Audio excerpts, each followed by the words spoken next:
வணக்கம். இந்த ஆடி மாதத்தின் சிறப்புகளை தொடர்ந்து நம்ம பார்த்துக்கிட்டே வரோம். அந்த வகையில ஆடி அப்படின்னாலே ஒரு வழிபாட்டுக்குரிய ஒரு மாதம்.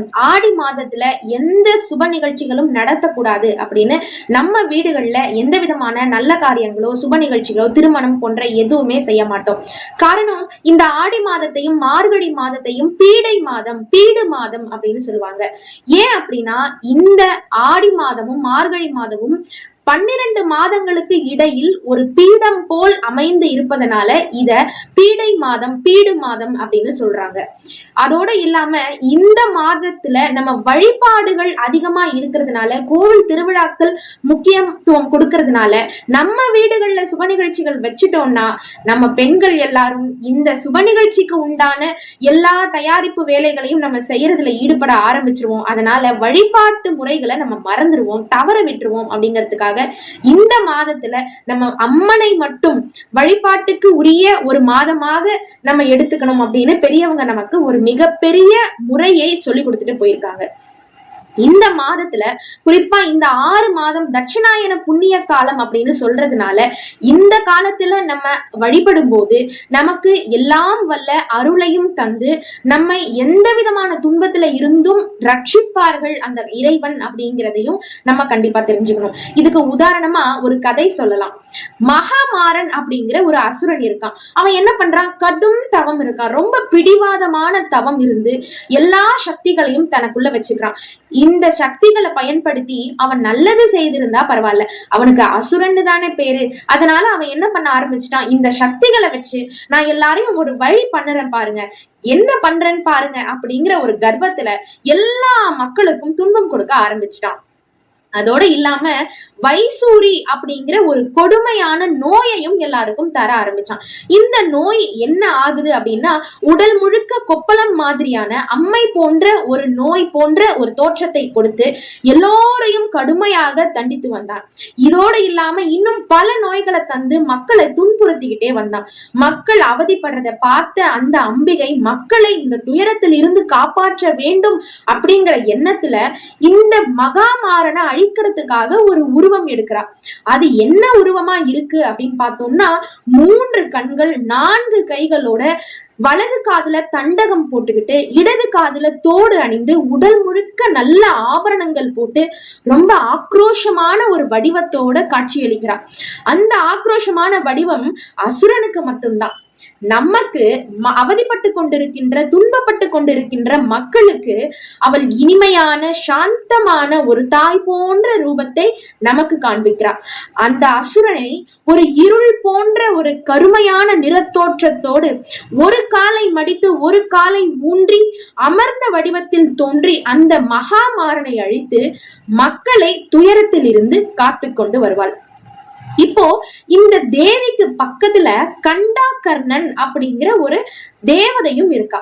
இந்த தேவதை தான், இந்த தேவதையின் மூலம்தான் இந்த மகா மாறி நமக்கு பல நன்மைகளை செய்யறா, துன்பங்கள்ல இருந்து காப்பாத்துறா அப்படிங்கிற வரலாறும் நமக்கு சொல்லப்பட்டிருக்கு.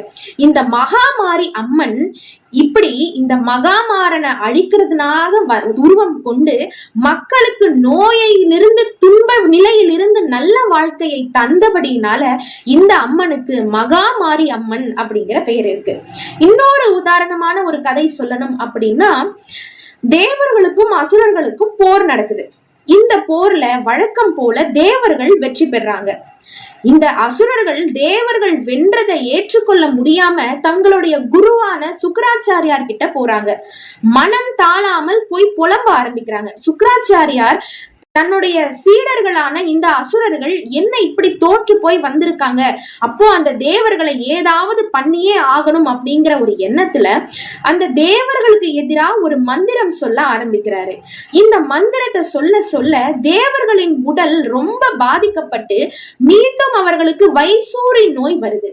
அதே கடுமையான வெப்பத்தை உடலுக்கு அளித்து உடல் ரொம்ப உஷ்ணமாயி வெப்பம் தாங்க முடியாத அளவுக்கு ஒரு கொடுமையான நோய் இதனால ஏற்படுது தேவர்களுக்கு. தேவர்கள் இந்த துயரம் தாங்க முடியாம சிவபெருமான் கிட்ட போய் மன்றாடுறாங்க.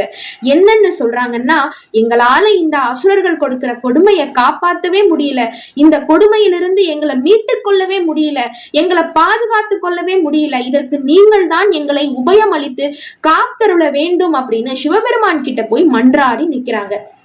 சிவபெருமானும் உடனே தன்னுடைய ஜடையில இருந்த சீத்தலா தேவி அப்படின்னு சொல்லக்கூடிய ஒரு தேவியை தோற்றுவிக்கிறாரு. இந்த தேவியை தான் சீத்தலா தேவியா நம்ம வழிபடுறோம் இன்னைக்கும். இந்த தேவர்களுக்கு எதிரா அசுரர்கள் செய்த இந்த கொடிய நோயிலிருந்து இவர்களை மீட்டு காத்தருளுவதற்காக சிவபெருமான் சீத்தலா தேவியை தோற்றுவிக்கிறார். இந்த சீத்தலா தேவி என்ன பண்றாங்க, அசுரர்களிடம் இருந்து இந்த தேவர்களை காத்து ரட்சித்து அருள்கிறார். இதன் மூலம் அவர்களினுடைய நோய் முழுவதுமாக தீர்க்கப்பட்டு முழுவதுமாக குணமடையப்பட்டு அவர்கள் ஒரு நல்ல நிலைக்கு மீண்டும் திரும்பினார்கள்.